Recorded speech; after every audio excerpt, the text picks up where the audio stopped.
My name is Emily Carter, and I never thought I'd be writing something like this.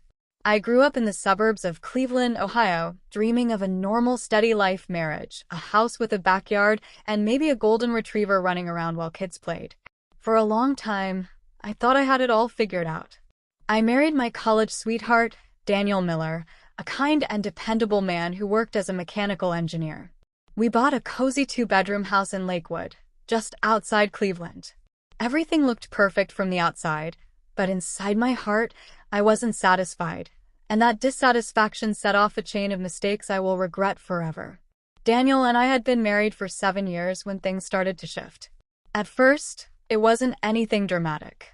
He was always hardworking, quiet, and dependable, but over time, his habits became predictable.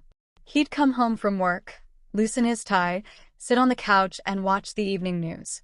On weekends, he mowed the lawn, fixed things around the house, and sometimes we'd go grocery shopping together. He was the type of man who believed in consistency, who thought love was shown through steady presence and small gestures rather than big declarations. But in my eyes, his steady rhythm started to feel like monotony. I craved excitement, something new. That's when I began noticing my coworker, Jason Turner. Jason worked in the same office as me in downtown Cleveland, at a marketing firm. He was charismatic, always the center of attention during meetings, with a smile that seemed to light up the room. He had this way of making everyone feel like they mattered. He'd crack jokes, compliment people on their ideas, and bring an energy that was contagious. Sitting at my desk one afternoon, I found myself comparing him to Daniel. Where Daniel was steady, Jason was lively. Where Daniel preferred quiet nights in, Jason loved talking about concerts, travel, and his adventurous plans. At first, it was harmless admiration, or at least that's what I told myself. I would come home and say things like, "Jason had the best idea for the campaign today," or, "You should have seen how Jason handled the client call, it was impressive." Daniel would smile faintly, nod, and say, "That's good. I'm glad you're working with a capable team." But over time, my words became sharper, less admiring of Jason and more dismissive of Daniel. I began mocking my husband without even realizing the cruelty in my tone. If Daniel fixed something around the house, I'd say, "Well, Jason would have had it done in half the time." If Daniel stumbled while telling a story at a family gathering, I'd laugh and say, "Jason could tell that story way better. He always knows how to make people laugh." Every time I did it, Daniel's smile faded a little more. His eyes, once warm and steady, grew distant.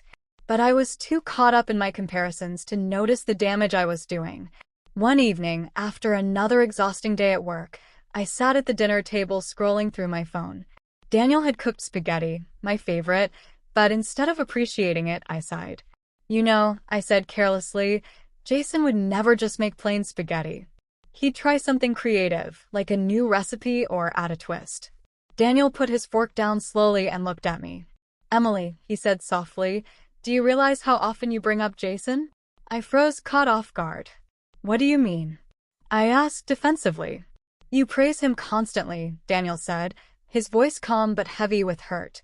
"And every time you do, it feels like you're putting me down. I'm not Jason, Emily. I'm me. But it feels like I'm never enough for you anymore." I brushed it off, unwilling to admit how much truth was in his words. "You're overthinking it, Daniel. I'm just making conversation." But deep down, I knew I was wrong. Over the following months, Daniel grew quieter. He stopped trying to make me laugh, stopped suggesting movie nights, stopped surprising me with little gestures like flowers or handwritten notes. It was as if my constant comparisons had drained the spirit out of him. Meanwhile, Jason continued to shine at work, and I foolishly let myself believe that maybe I deserved someone like him instead of Daniel. Then came the breaking point.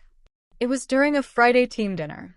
Jason had everyone laughing, and I couldn't stop smiling at his stories.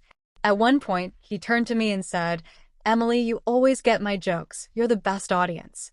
Everyone chuckled, and I felt a rush of pride. That night, when I came home, Daniel was sitting in the living room, his suitcase by the door. "Daniel?" I asked, startled. He stood up, his face pale but resolute. "I can't do this anymore, Emily. I love you, but I can't keep being compared to another man in my own marriage." I feel like a stranger in my own home. My chest tightened. Wait, Daniel, what are you saying? I'm leaving, he said simply. I deserve to be with someone who values me for who I am, not who they wish I could be. I wanted to argue, to tell him he was wrong, but the truth was written all over his face. He had already given me more patience than I deserved.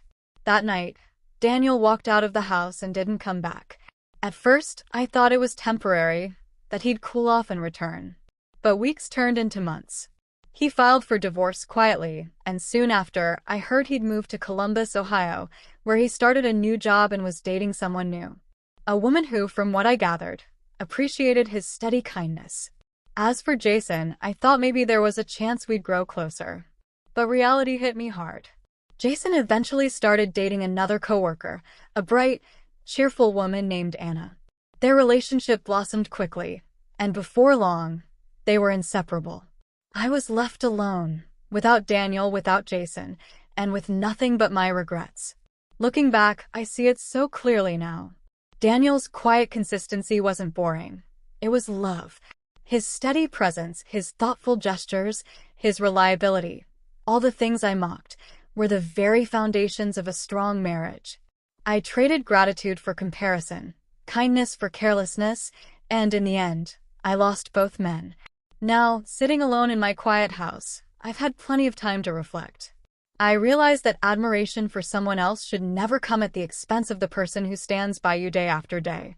I had a husband who loved me deeply, but I failed to see it until it was too late.